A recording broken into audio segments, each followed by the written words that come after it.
Hello बच्चों, fraction का जो अगला टॉपिक है हमारा वो है इक्विवेलेंट फ्रैक्शन। इक्विवेलेंट फ्रैक्शन क्या होता है उसके पहले मैं आपको सामने ये चार डायग्राम दी हूँ और उसका मुझे फ्रैक्शन लिखना। तो इसका फ्रैक्शन कैसे लिखेंगे ये देखो आप। इसका फ्रैक्शन क्या हो जाएगा 1/2 शेडेड पोर्शन का।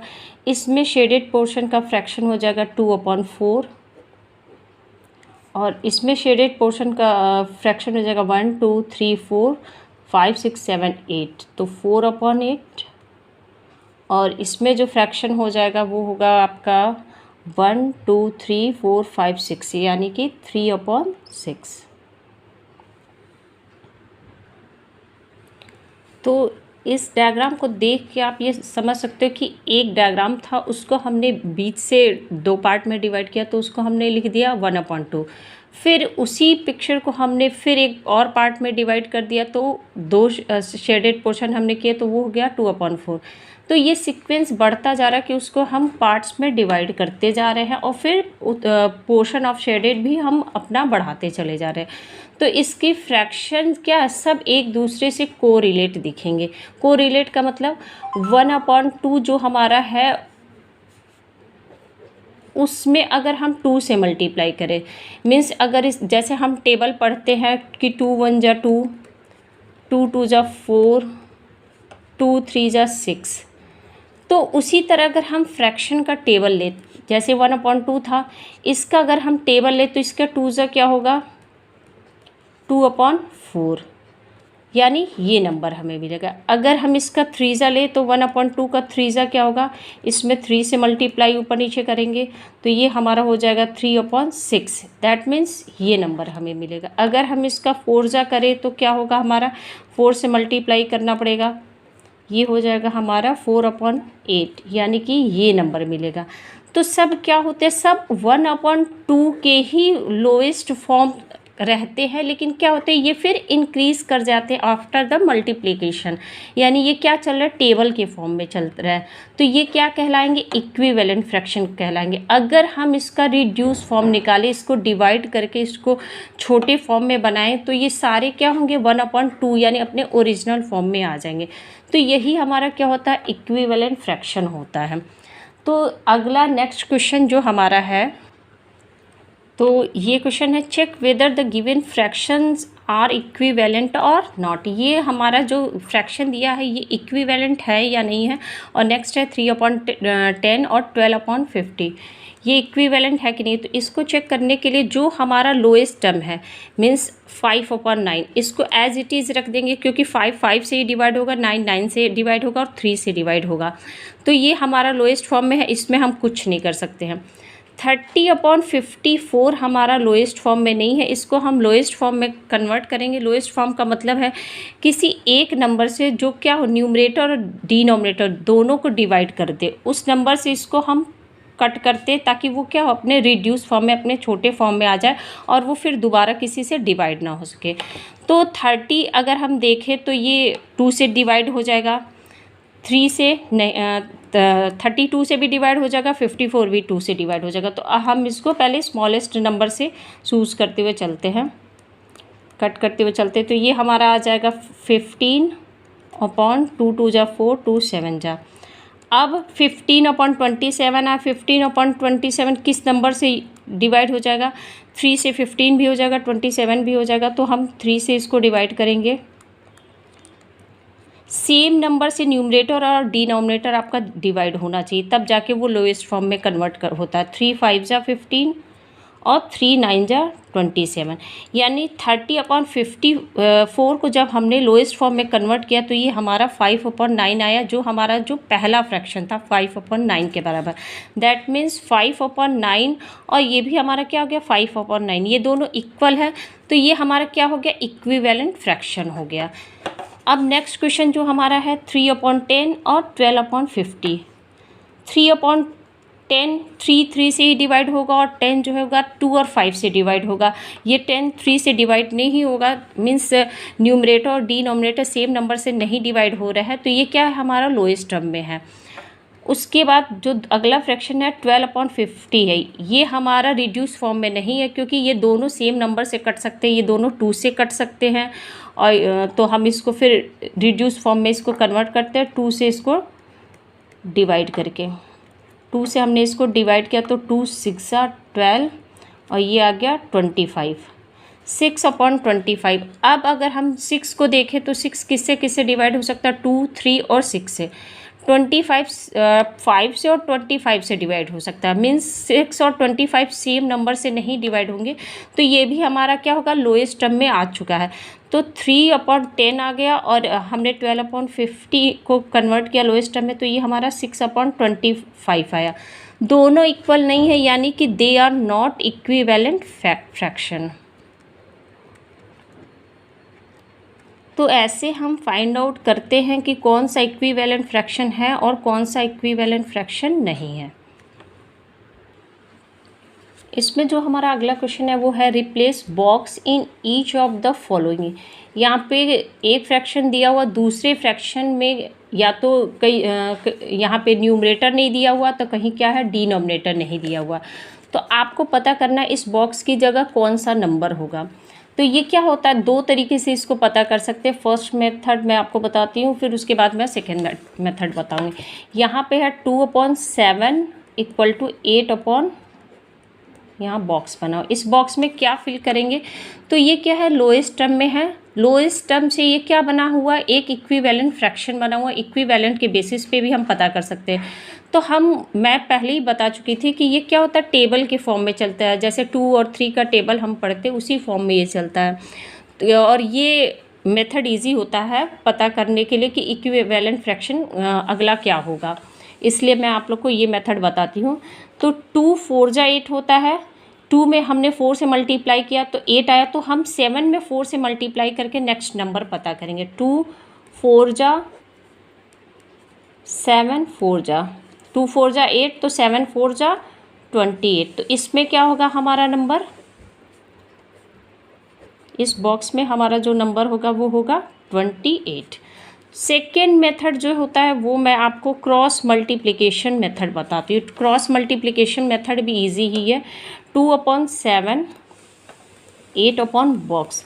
क्रॉस मल्टीप्लिकेशन मेथड में क्या होता है, क्रॉस मल्टीप्लाई होते हैं।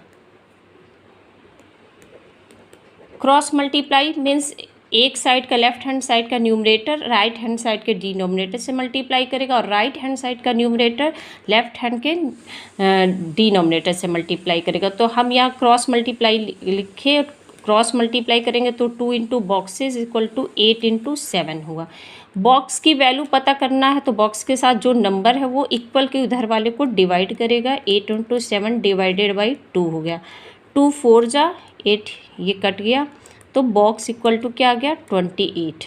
दैट मीन्स हमारा क्या होगा, 2/7 इक्वल टू 8/28 बॉक्स में। दोनों ही मेथड से हमारा आंसर सेम आया। आपको जो मेथड इजी लगे आप कर सकते हो, दोनों ही मेथड सही है, ये गलत नहीं है। नेक्स्ट क्वेश्चन मैं आपको फिर करके दिखाती हूँ। 5/8 है और 10/12 है। तो 5 के टेबल में अगर हम 10 देखें तो 5 2 जा 10 होता है, तो 5 इंटू 2 और 8 इंटू 2, तो 5 2 जा 10, 8 2 जा 16, यानी कि हमारा जो बॉक्स में नंबर फिल होगा वो क्या होगा, 16 होगा। क्रॉस मल्टीप्लिकेशन मेथड से भी मैं आपको करके दिखाती हूँ। अगर आपके एग्ज़ाम में पूछता है या आप कॉपी में करते हो तो किसी एक मेथड का ही यूज़ करना, दोनों मेथड मत करना, ये टाइम टेकिंग भी हो जाएगा और सही भी नहीं, आप कोई एक ही मेथड यूज़ करके करना। तो ये हो गया 5/8 इक्वल टू 10 बॉक्स। क्रॉस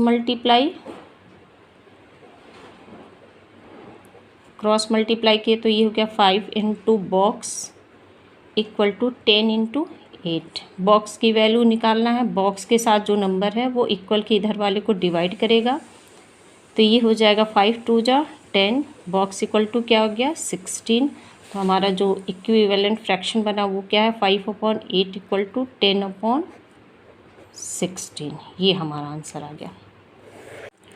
तो नेक्स्ट क्वेश्चन में है 18/24 बॉक्स अपॉन 4, यानी कि यहाँ पे एक बड़ा नंबर दिया गया और उसको हमें छोटे नंबर में कन्वर्ट करना। इसके पहले वाले में क्या था, रिड्यूस फॉर्म में नंबर था, उसको फिर क्या था, बिग फ्रैक्शन में कन्वर्ट किया गया था। यहाँ पे ये रिड्यूस फॉर्म में नहीं है, तो यहाँ क्या होगा, ये हमें पता करना कि बॉक्स में क्या है।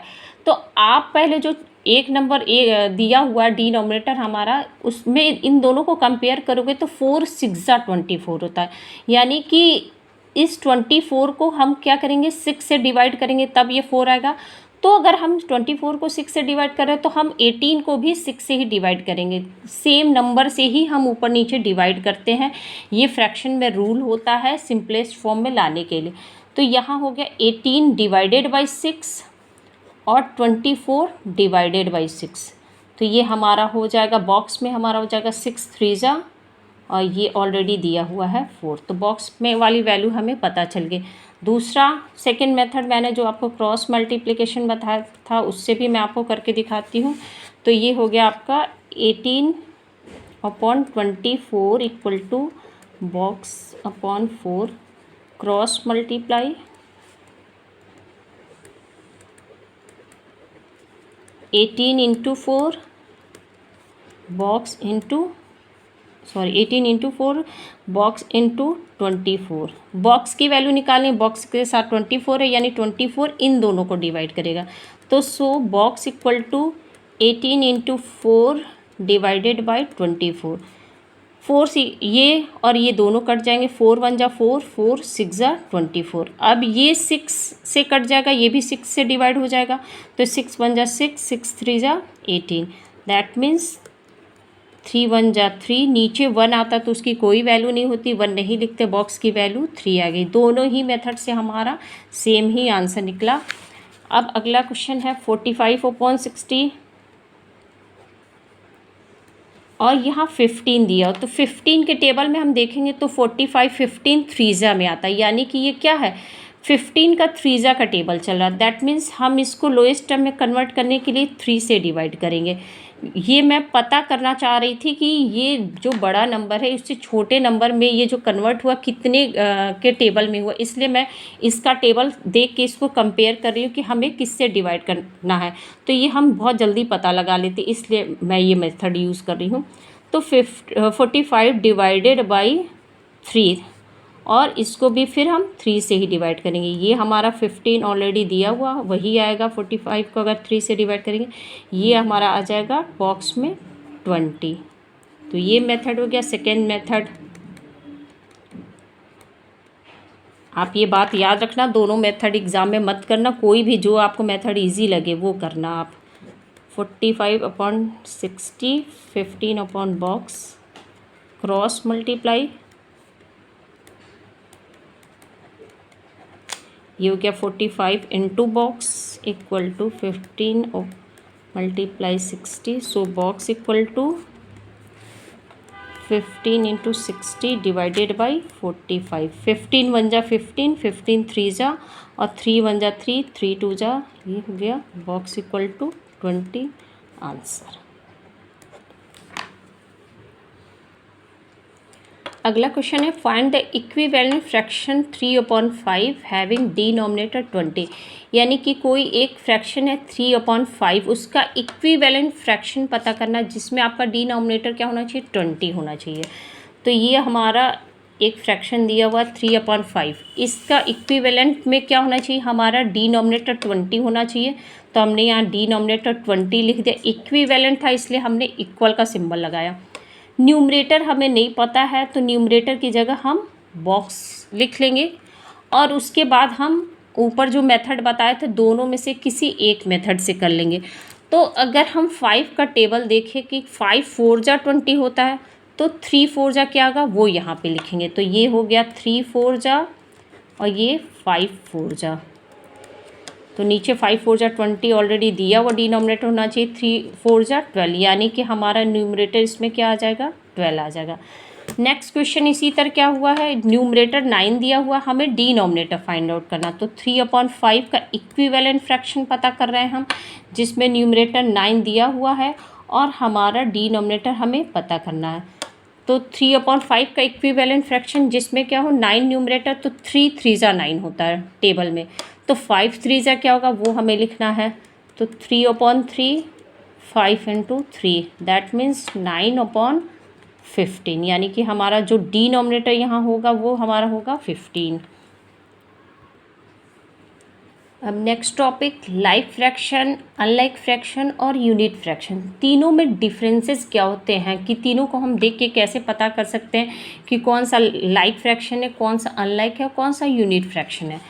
तो लाइक फ्रैक्शन क्या होता है, सेम डिनोमिनेटर, जिसके डिनोमिनेटर सेम होते हैं वो हमारे क्या होते हैं, लाइक फ्रैक्शन होते हैं। फॉर एग्जांपल अगर ढेर सारे फ्रैक्शन दिए हुए हैं 3/11, 2/11, 7/11, 13/11, तो इन सब में मैं देख रही हूँ कि सबके डिनोमिनेटर क्या सेम है, सबके डिनोमिनेटर क्या 11 दिए हुए हैं, तो डिनोमिनेटर सबके सेम है, तो ये चारों फ्रैक्शन क्या हो गए हमारे लाइक फ्रैक्शन हो गए। अनलाइक फ्रैक्शन जस्ट इसका अपोजिट होता है, जिसमें क्या होते हैं डिफरेंट डिनोमिनेटर होते हैं। फॉर एग्जांपल 3/9, 7/50, 11/37, तो यहाँ पे क्या है डिनोमिनेटर सबके डिफरेंट है, तो ये क्या हो जाएगा अनलाइक फ्रैक्शन। और यूनिट फ्रैक्शन क्या होता है, यूनिट का मतलब मैथ्स में हमेशा 1 होता है, तो जिसका न्यूमरेटर 1 हो, डिनोमिनेटर चाहे कुछ भी हो कोई मैटर नहीं करता, आपका क्या होना चाहिए न्यूमरेटर 1 होना चाहिए। तो यहाँ सबका न्यूमरेटर क्या है 1 है, डिनोमिनेटर डिफरेंट है ना, लेकिन हम क्या देखेंगे न्यूमरेटर सबका 1 है, तो हमारा क्या हो जाएगा यूनिट फ्रैक्शन।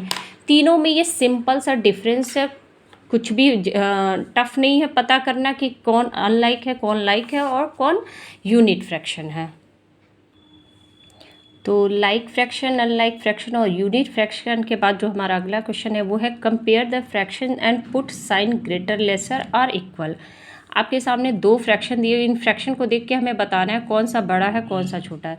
तो सबसे पहले हम क्या देखते हैं, उसके डिनोमिनेटर देखते हैं। अगर डिनोमिनेटर दोनों के सेम है यानी कि वो लाइक फ्रैक्शन है, तो हमें कुछ नहीं करना रहता, बस हम देखते हैं कि न्यूमरेटर किसका ग्रेटर है। जिसका न्यूमरेटर ग्रेटर होगा लाइक फ्रैक्शन में वही फ्रैक्शन बड़ा होगा।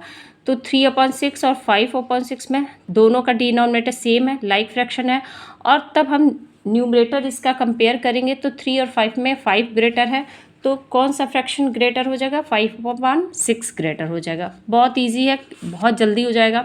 नेक्स्ट क्वेश्चन इसी तरफ 4/5 और 5/5 लाइक फ्रैक्शन है, क्योंकि सेम डिनोमिनेटर है, हम न्यूमरेटर कंपेयर किए तो 5 ग्रेटर है 4 से, तो 5/5 फ्रैक्शन क्या हो जाएगा ग्रेटर हो जाएगा। थोड़ा सा डिफिकल्ट किस में आता है, जब हमारा क्या होता है अनलाइक फ्रैक्शन होता है, यानी कि डिनोमिनेटर हमारा डिफरेंट होता है। तो इसमें भी हम दो तरीके से कर सकते हैं, जो मुझे इजी मेथड लगता है वो मैं आपको बता रही हूँ।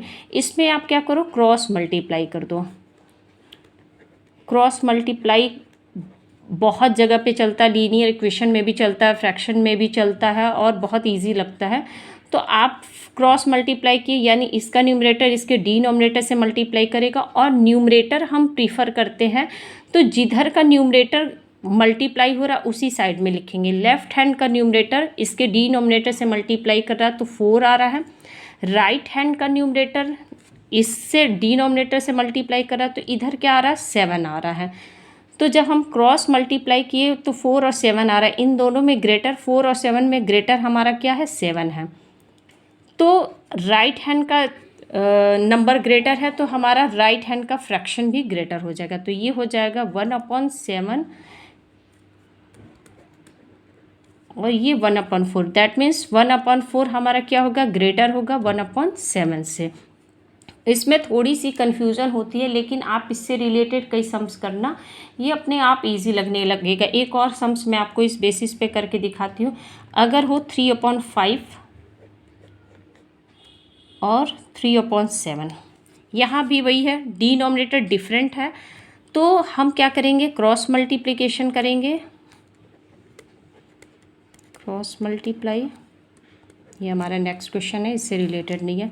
तो 3 7 से मल्टीप्लाई किया है तो लेफ्ट हैंड में लिखेंगे 21, 3 5 से मल्टीप्लाई किया तो इधर आया 15, ग्रेटर 21 है, यानी ग्रेटर हमारा लेफ्ट हैंड वाली चीज़ है, तो 3/5 हमारा क्या हो जाएगा, ग्रेटर देन 3/7। ये हमारा क्या हो गया, आंसर हो गया।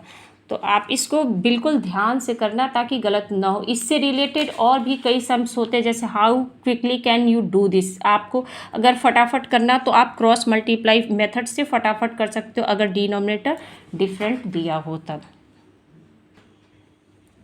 फ्रैक्शन को कंपेयर करने के ही बेसिस पे हमारा एक स्टेटमेंट बेस्ड क्वेश्चन है।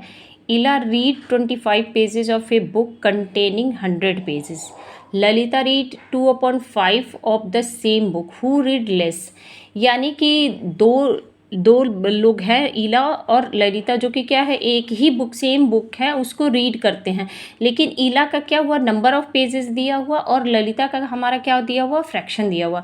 तो या तो हम क्या कर सकते हैं, ललिता का जो हमारा फ्रैक्शन दिया उसको हम नंबर में कन्वर्ट कर ले, या फिर इला का जो पेजेस है, इला ने जितना रीड किया उसको हम फ्रैक्शन में कन्वर्ट करके फिर हम कंपेयर करें। तो इसको करने के लिए हम पहले इला को क्या करते हैं, फ्रैक्शन में, इला के नंबर ऑफ पेजेस को क्या करते हैं, फ्रैक्शन में कन्वर्ट कर लेते हैं। तो इला जो बुक रीड करती है उसमें टोटल कितने रहते हैं, 100 पेजेस। तो क्या लिखेंगे, total number of pages, total number of pages equal to है हमारा 100, और रीड कितना की है, 25 पेजेस। तो रीड पेजेस इक्वल टू 25। अब अगर हम इसको फ्रैक्शन में रिप्रेजेंट करें तो ये कैसे करते हैं, जो टोटल हमारा होता है वो हमेशा हमारा क्या होता है, डिनोमिनेटर होता है, उसको नीचे लिखते हैं। नंबर ऑफ पेजेस 25 है, जैसे मैंने शेडेड पोर्शन करती थी तो वैसे ही आप समझ लो, रीड पेजेस यानी शेडेड पोर्शन, ये हमारा क्या है, 25 है। तो ये हमारा बन गया फ्रैक्शन 25/100। लेकिन जब भी हम कोई फ्रैक्शन लिखते हैं तो उसको क्या, लोएस्ट टर्म में लिखते हैं, रिड्यूस फॉर्म में लिखते हैं। रिड्यूस फॉर्म यानी कि वो उसको हम डिवाइड कर देते हैं उसके स्मॉलेस्ट फॉर्म में, कि वो सिर्फ क्या हो, अपने आप से डिवाइड हो या फिर 1 से डिवाइड हो। ये यहाँ पे अभी कई नंबरों से डिवाइड हो सकता है, ये 1 से डिवाइड हो जाएगा, 5 से डिवाइड हो जाएगा, और 25 से डिवाइड हो जाएगा।